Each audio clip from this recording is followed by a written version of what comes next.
दोस्तों, वंदे मातरम। फ्रांस की अभी रिसेंट में जो घटना हुई है, जिसके बारे में आप सब लोग जानते हैं कि वहाँ पर चर्च एंड चर्च से बाहर 3 लोगों की आतंकवादियों द्वारा निर्मम हत्या, एंड उसके बाद वहाँ के प्रेसिडेंट इमैनुअल मैक्रोन के द्वारा जो बयान आया था, जिसके हम ये मायने समझते हैं कि वो ये कहना चाहते हैं कि आतंकवाद का पूरी दुनिया को मिलकर खात्मा करना चाहिए, ताकि इस तरह की घटनाओं को दोबारा रिपीट इस तरह की घटनाएं दोबारा रिपीट ना हो। जैसे कि हम अगर अमेरिका का एग्जाम्पल भी ले लेते हैं, जो 9/11 वहाँ पर हुआ था, उसके बाद आतंकवाद को जड़ से एलिमिनेट किया गया था। दोस्तों, आतंकवाद का कोई धर्म नहीं होता। सो चलिए आज हम फ्रांस की कुंडली के ऊपर विश्लेषण करते हैं कि एस्ट्रोलॉजिकली फ्रांस की कुंडली क्या इंडिकेट करती है, और फ्रांस का भारत के साथ एक कनेक्शन जो फ्रांस की कुंडली में जुड़ा हुआ है, हम इसके बारे में भी विश्लेषण करेंगे, क्योंकि ये एक ट्रिगर पॉइंट है, इग्निशन हुआ है यहाँ पर। और मैंने पहले भी बहुत सारी प्रेडिक्शन दी हैं ट्रेटर्स के बारे में एंड इस तरह की घटनाओं के बारे में, जो भविष्यवाणियां आपके सामने अभी आने शुरू हो चुकी हैं। और ये जितने भी वीडियोस हैं ये प्लेलिस्ट में दिए हुए हैं, और स्पेशली कुछ वीडियोस आप इसी वीडियो के आई बटन एंड डिस्क्रिप्शन बॉक्स में भी देख सकते हैं। फ्रांस की कुंडली में अगर हम कुंडली का विश्लेषण करते हैं तो मीन लगन की कुंडली और फ्रांस का जब समय दिया हुआ है प्रभाव कुंडली का। इससे पहले कि मैं इस कुंडली का विश्लेषण करूं, मुझे आप लोगों को कुछ थोड़ा सा एक एंटिटीज़ बतानी है ज्योतिष की, ताकि वो उन 3 पॉइंट्स को, आप सिंपल पॉइंट्स हैं, आप उनको याद रख सकें, ताकि आगे के विश्लेषण, एस्ट्रोलॉजिकल विश्लेषण आप लोगों के लिए समझने के लिए बहुत इजी रहेंगे। जैसे कि ज्योतिष में, मेदिनी ज्योतिष में कुछ नियम हैं। जुपिटर से सनातन के बारे में गणना की जाती है, राहु से इस्लाम के बारे में जाना जाता है, एंड केतु से क्रिश्चियनिटी के बारे में। ये मैं तीनों पॉइंट क्यों बता रहा हूँ, क्योंकि अभी जो फ्रांस की कुंडली में विश्लेषण होगा तो इन तीनों ग्रहों से ही तीनों समुदायों के बारे में जानना बहुत ज़रूरी है। सो दोस्तों, अगर हम फ्रांस की मीन लगन की कुंडली अगर हम देखते हैं तो शुक्र की महादशा, जो कि जुलाई 2008 से शुरू हुई थी। फ्रांस भारत का बहुत बड़ा मित्र है, इसका भी जुपिटर के साथ कनेक्शन अभी हम चेक करेंगे। साथ में फ्रांस ने 2008 के बाद टेक्नोलॉजी में बहुत बड़ी तरक्की की है, बिकॉज शुक्राचार्य, इससे डिप्लोमेशन के बारे में भी देखा जाता है एंड एक कंट्री की हेल्थ के बारे में भी देखा जाता है। बेशक शुक्र 7वें घर में, मित्र स्थान में नीच राशि के बैठे हैं, लेकिन उनके साथ बुध ऊंच के बैठे हुए हैं। साथ में सूर्य एंड राहु का साथ में होना, एक एक्सपेंशन, राहु का जब भी साथ में होना होता है तो ग्रहों का एक स्ट्रेंथ पावर में आ जाती है। 7वां घर मित्रता का है। और अगर हम शुक्र से अगर हम देखते हैं तो देखिए 10 डिग्री का शुक्र है, डिग्रीज आपके सामने दी हुई हैं, तो ये क्या इंडिकेट करता है कि पूर्ण डिग्री नहीं है। तो जब इसके 20 साल शुक्र के होते हैं, जब 10 साल पूरे हो जाएंगे शुक्र महादशा के, तो शुक्र पूर्ण रूप से प्रभाव में आएंगे, जो कि 2018 से वीनस पावरफुल हो चुके हैं। शुक्र की महादशा, साथ में गुरु का अंतर। गुरु क्या है? गुरु से, जैसे मैंने अब बताया कि सनातन के बारे में कैलकुलेशन की जाती है।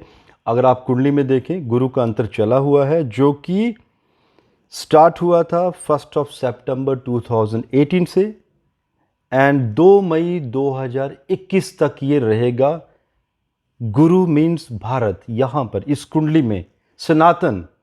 वाई भारत? बिकॉज भारत में बहुसंख्यक जो कि सनातन को फॉलो करते हैं, इसीलिए हम यहाँ पे जुपिटर की भी गणना करेंगे।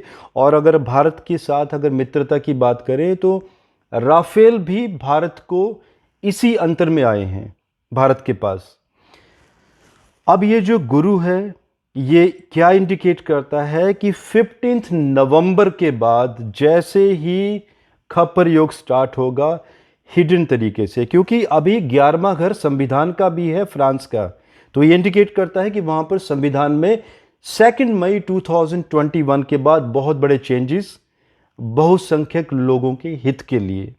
लेकिन ये जो वहां पर घटना हुई है जिसको कुछ आतंकवादियों ने अंजाम दिया है, जिसमें ये इंडिकेशन दिखाई देते हैं कि अब वहाँ पर जो आतंकवाद है वो जड़ से उसको एलिमिनेट किया जाएगा।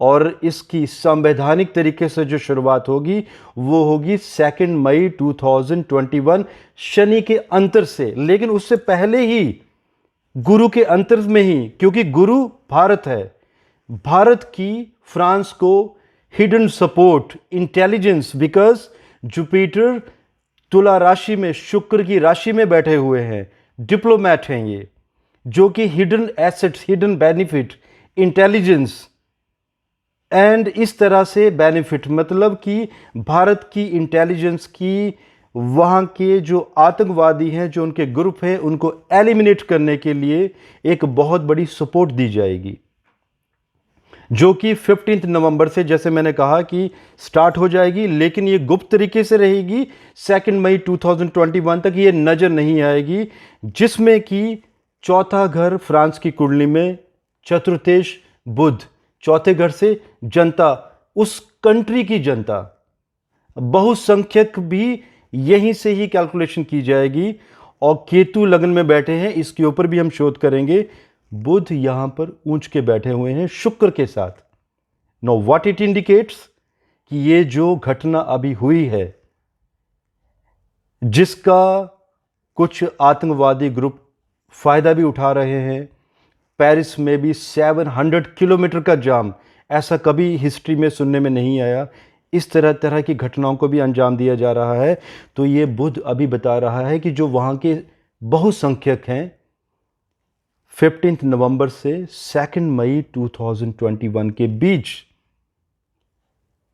संविधान में बहुत बड़े चेंजेस, जिसमें कि जो बाहर से लोग आने वाले हैं या वहाँ पर जो लोग रहते हैं, मैं सिर्फ ये कहना चाहता हूँ कि बहुसंख्यक लोगों को छोड़कर और बाकी लोग भी, क्योंकि देखिए जब कुछ लोग गलत कार्य करते हैं तो बाकी समुदाय जो उससे जुड़ी हुई कम्युनिटीज़ होती हैं, कुछ अच्छे लोगों को भी उसमें परेशानियां होती हैं। लेकिन यहाँ पर सिर्फ बात हो रही है आतंकवाद की, जिसमें कि आतंकवाद को जड़ से एलिमिनेट करने का जो कार्य है गुप्त तरीके से 15 नवंबर के बाद भारत और फ्रांस का जो साझा कोई समझौता बीच में होने वाला है। आप अभी भविष्यवाणी है जो मैं अभी कर रहा हूँ, आप कुछ दिन टीवी में न्यूज़ देखेंगे, ऐसा कुछ बहुत बड़ा होने वाला है जिसमें भारत और फ्रांस आपस में कुछ समझौता जरूर करेंगे अभी कुछ दिनों के अंदर अंदर।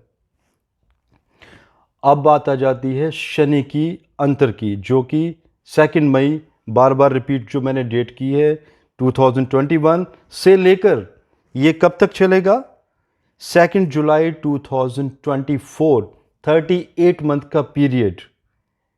दिस इज द इंडिकेशन संवैधानिक तरीके से बहुसंख्यक लोगों को ज़्यादा अधिकार दिए जाएंगे एंड बाकी जितने भी लोग हैं वहाँ पर उनको धीरे धीरे उस कंट्री में या तो पनपने नहीं दिया जाएगा। देखिए वो अपनी कंट्री का मसला है फ्रांस का, उसमें हम कुछ नहीं कह सकते क्योंकि कुंडली बता रही है कि ऐसा होगा वहाँ पर, और बहुसंख्यक लोग फिर से अपनी सत्ता को फिर से अपने संवैधानिक तरीके से फिर से पावर में आएंगे। वो वहाँ पर जैसे यूएसए में हुआ था आतंकवाद को जड़ से मिटाएंगे, जिसमें कि शनि की तीसरी दृष्टि 11वें घर पर, तीसरी दृष्टि, संपूर्ण दृष्टि बनी हुई है। ये क्या इंडिकेट करती है कि 2 मई 2021 के बाद बहुत बड़ा विरोध भी होगा, वहाँ पर आंदोलन भी होंगे एंड साथ में दंगे वगैरह और जान माल की हानि भी होगी, लेकिन फ्रांस रुकेगा नहीं, फ्रांस इसको पूर्ण तरीके से एलिमिनेट करेगा। अब हम ट्रांजिट की भी बात करेंगे। आपको जैसे मालूम है 23 सितंबर 2020 राहु वृष राशि में ट्रांजिट कर चुके हैं और 180 डिग्री का एंगल रहता है जॉडियक में, जिसमें कि केतु सामने बैठे हैं वृश्चिक राशि में। एज ए मेंशन, केतु से क्रिश्चियनिटी के बारे में देखा जाएगा। केतु ट्रांजिट में मिथुन राशि, चंद्रमा राशि से ट्रांजिट को देखिए। केतु वृश्चिक राशि में चले गए हैं छठे घर में। छठा घर शत्रुओं का होता है और लगन में बैठे हैं गुरु की राशि में। मीन्स केतु अभी इस कुंडली में और भी ज़्यादा पावरफुल हो चुके हैं। समुदाय बहुसंख्यक उस कंट्री का, मीन्स कि उस कंट्री को सातवां घर से भी देखेंगे, क्योंकि केतु जब पावरफुल हुए हैं तो शत्रुओं का विनाश, जो उस कम्युनिटी के, जो फ्रांस के अंदर जो आतंकवाद फैलाने की कोशिश करेंगे, उनका पूर्ण तरीके से विनाश होगा। जो विरोध अभी हो रहा है ये ज़्यादा समय तक नहीं चलेगा, उसको पूर्ण तरीके से दबा दिया जाएगा। क्योंकि साथ में ये भी दिखाई देता है, सातवें घर से मित्र राष्ट्र, जो कि भारत की तो बात हो चुकी है, साथ में अमेरिका, आर्मेनिया के बारे में भी अभी फ्रांस ने एक स्टेटमेंट दी थी, ऑस्ट्रेलिया, कनाडा, रशिया का एक बहुत बड़ा रोल इसमें आएगा, जिसमें कि ये कंट्रीज़ और साथ में ब्रिटेन और भी कुछ कंट्रीज़ साथ में एक साझा समझौता होगा, जिसमें कि आतंकवाद को जड़ से मिटाने का कार्य अभी शुरू किया जाएगा। क्योंकि राहु इसी कुंडली में, चंद्र कुंडली में, ट्रांजिट में राहु चले गए हैं 12वें स्थान में। 27 जनवरी 2021 के बाद जैसे ही राहु रोहिणी नक्षत्र में जाएंगे, एलिमिनेशन आतंकवादियों का स्टार्ट होना शुरू हो जाएगा। क्योंकि 12वां घर व्यय, एक्सपेंडिचर, आतंकवाद, जैसे मैंने बताया भी कि राहु से भी कैलकुलेशन की जाएगी, तो वहाँ से आतंकवाद का एलिमिनेशन शुरू हो जाएगा, और जो कि फ्रांस में लंबे समय तक चलेगा। दोस्तों, इतना आसान नहीं है एक नासुर को ख़त्म करना, इसमें समय लगेगा। अब आ जाती है बात भारत की। आप लोगों ने देखा होगा अभी भारत में भी रिसेंट बात फ्रांस में हुई है, घटना फ्रांस में हुई है, निंदनीय निर्मम हत्या जितनी जो हुई है 3 लोगों की। लेकिन भारत में अब हम भोपाल की भी बात करें, रिसेंटली इतना बड़ा आंदोलन, और साथ में मुंबई में भी और दिल्ली में भी, ये कौन लोग हैं करने वाले? कुंडली, जैसे मैंने बताया, भारत की कुंडली के बारे में भी मैंने बहुत डिटेल में विश्लेषण दिए हैं कि 30 सितंबर के बाद हमारे प्रधानमंत्री मोदी जी का बहुत बड़ा विरोध होगा, कुछ शक्तियां एक्टिव होंगी। और बहुत अच्छा है कि इस समय ये जितनी भी शक्तियां हैं, गलत शक्तियां एक्टिव हो जाएं, ताकि गद्दारों का पता चल सके। ये वही समय है और मालूम होना भी बहुत ज़रूरी है। सो दोस्तों, ये वो लोग हैं, देखिए कोविड का समय चला हुआ है, जीडीपी डाउन है, लोगों के पास बिजनेस नहीं है, आज की डेट में रोजगार नहीं है, तो ये लोग इकट्ठा भीड़ कहाँ से हो रही है? इट मीन्स कि कुछ विदेशी शक्तियाँ, टर्की, पाकिस्तान, चाइना द्वारा बहुत बड़े लेवल पर हिंदुस्तान में कुछ आतंकवादी ग्रुपों को फंडिंग की जा रही है, और यही लोग इन भोले भाले लोगों को इकट्ठा कर रहे हैं, गुमराह कर रहे हैं। क्योंकि ये लोग अपना अच्छा बुरा नहीं जानते हैं, इनको पर डे, डेली वेज के हिसाब से कुछ पैसा दे दिया जाता है और भीड़ को इकट्ठा किया जाता है। ये ज़्यादा समय तक नहीं चलेगा, और आप लोगों ने न्यूज़ भी सुनी होगी, और मैंने ऐसी प्रेडिक्शन भी दी हैं कि ऑपरेशन क्लीन कुछ स्टेट्स में, इस पे ऊपर मैं और भी सीरीज़ देने वाला हूँ। हमारी भारत की एजेंसियां बहुत ज़्यादा अभी एक्टिव हो जाएंगी 15 नवंबर के बाद, और ये फेसेस में मैंने बताया है कि किस तरह से 27 जैन 2021 के बाद, उसके बाद 13 फैब के बाद, 13 अप्रैल के बाद ऑपरेशन बहुत ही खतरनाक स्टार्ट होने वाला है, जिसमें कि आतंकवाद का जो नामो निशान है वो जड़ से ख़त्म होगा। यस, कुछ वर्ष लगेंगे इसमें। सो दोस्तों, बहुत ही चिंताजनक बात है कि अटैक फ्रांस में होता है और लोग परेशानी हिंदुस्तान में खड़ी करते हैं, हिंदुस्तान में रोडों को जाम कर देते हैं, तो हमारे लिए एक बहुत बड़ी चिंता का विषय भी है। और इस आतंकवाद को ख़त्म करना हम सब लोगों की जिम्मेदारी है।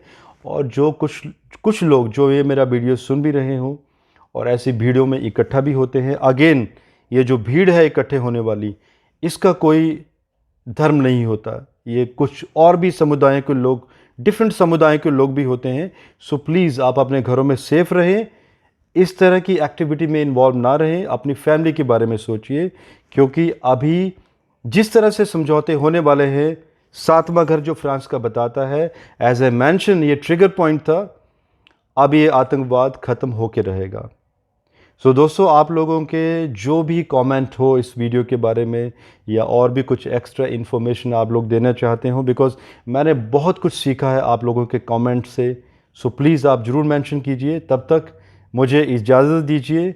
धन्यवाद। भारत माता की जय।